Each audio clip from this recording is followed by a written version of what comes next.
Hey, what's going on, guys?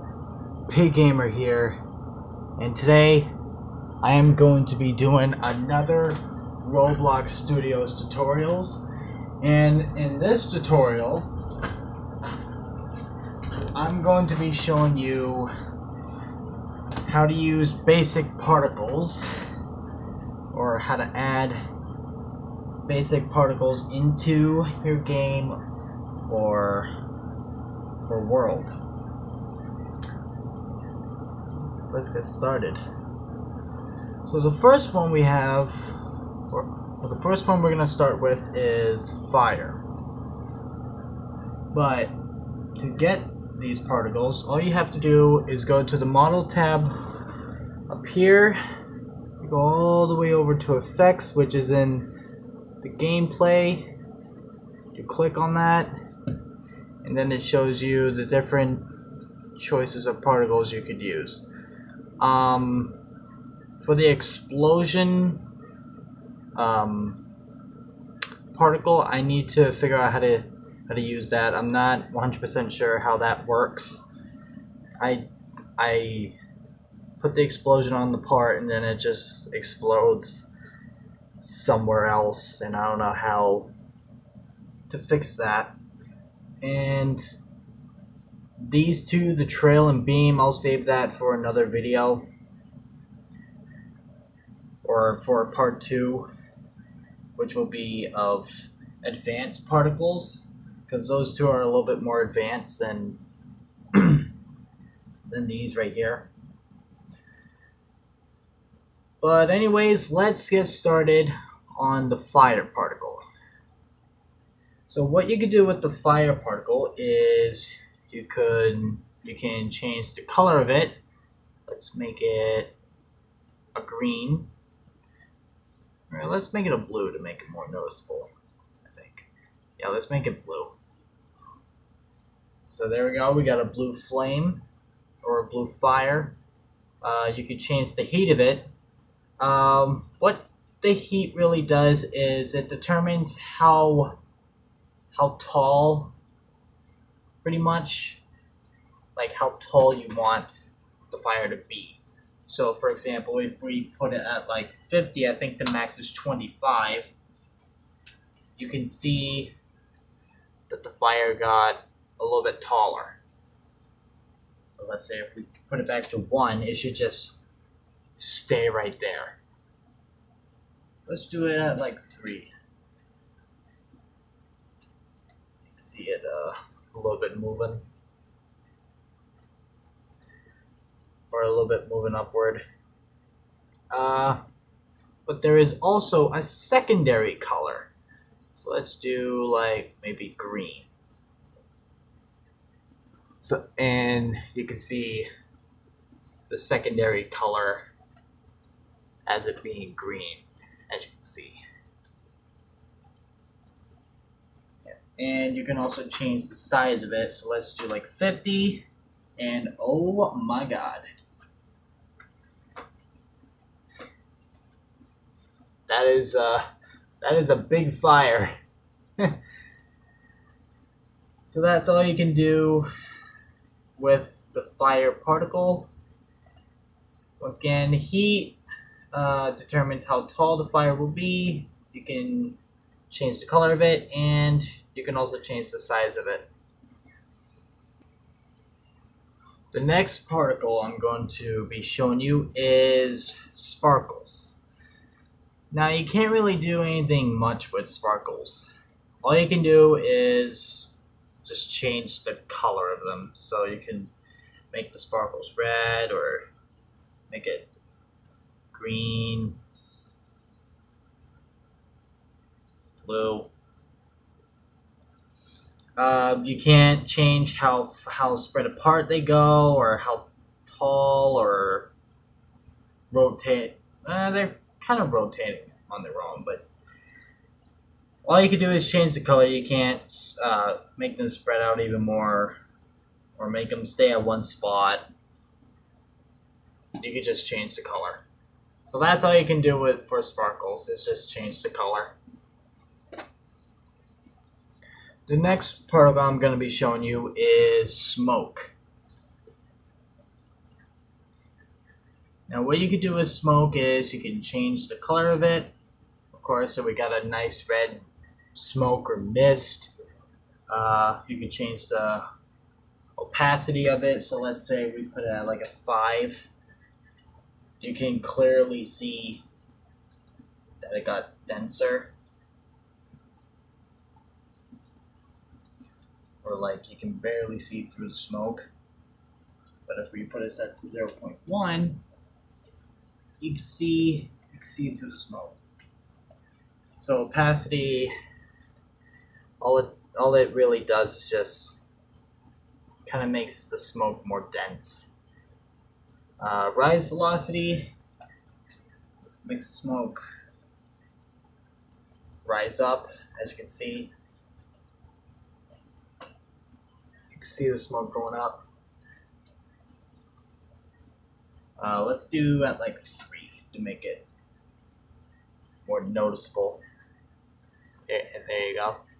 Or how about I make it more dense? Let's make the smoke dense.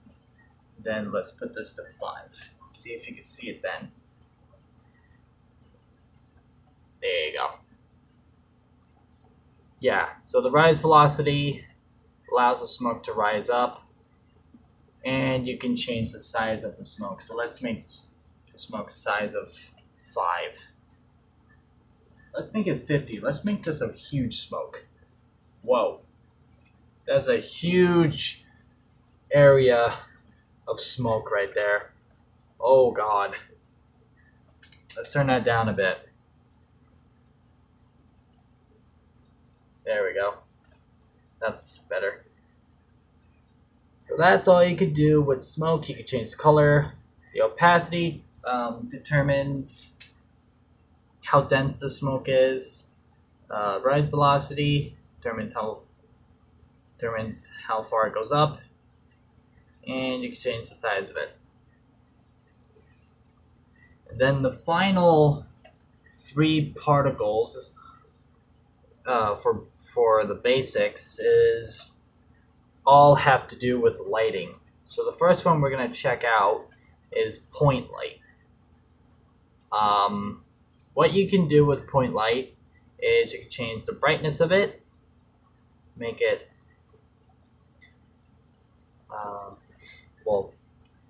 you can make it more bright. You can change the color of it. So let's make it a green. You can change the range of it, like so. Well, let's make it red, just so it's more noticeable. And maybe not red. Let's do it in a blue. And let's do it in like a pink, maybe. Yeah, it's kind of hard to tell, but yeah, you can change the color of the light. Let's make it a yellow, maybe. Yeah, you can change the color of the light. You can change how bright you want. You can have it.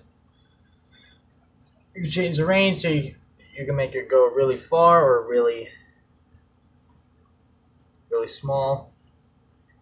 And you can have it apply shadows. Now I'm not sure how the shadows work. I assume like you place a part nearby or something and it casts shadow behind the part. I tried that a couple of times. I didn't see shadows behind the part, so I don't know how the shadows work. But that's pretty much what you can do with the point light. And then the last 2 lights, they're pretty similar, is the spotlight and the surface light. I'm going to show you the spotlight first. Now what you can do with the spotlight is somewhat similar to this, but a little bit different. So what you could do is you could change the brightness, as you could do for the point light, but you can change the angle of how big you want it to show from side to side. So like say you have it at a really low angle, it only show this part in front of it. But if you put it all the way to the right, it will show kind of like a straight line through here. It won't show anything from the back, obviously, because it's spotlight. But yeah, pretty much what the angle does is it determines how wide of a spread you want the light to appear.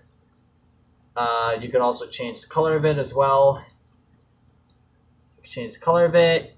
You can determine what kind of side you want it to have. So let's say this is the front. So if I go to the back, it will appear on this side instead. And this also has a range. Maybe, okay, there you go.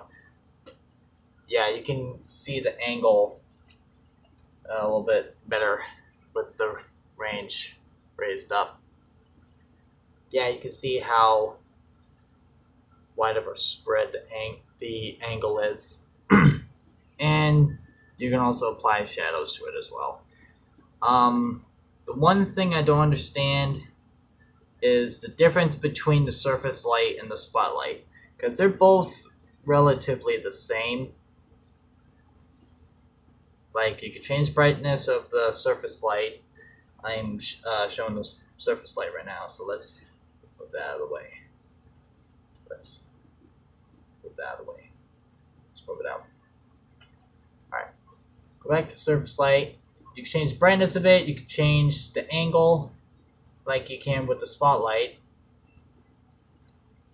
But I don't know the difference between the two. They are relatively the same. As you can clearly see, they're relatively the same. You can apply shadows as well for the surface light.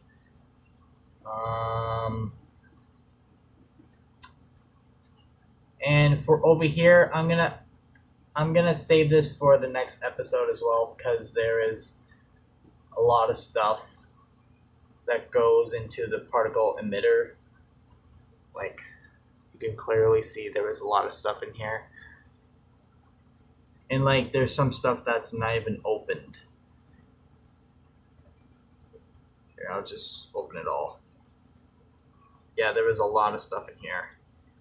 And you're probably asking why I have a decal here. It's because you can do something really cool with the particle emitters with the decals. And I'll show you that in the next tutorial of the advanced particles. But for now, that's pretty much it for the basics. You got the three different kinds of lights. You got fire, smoke, and sparkles. So that's going to end this tutorial. If you like this video, press that like button, comment and subscribe. This is Pig Gamer, and I will see you all later.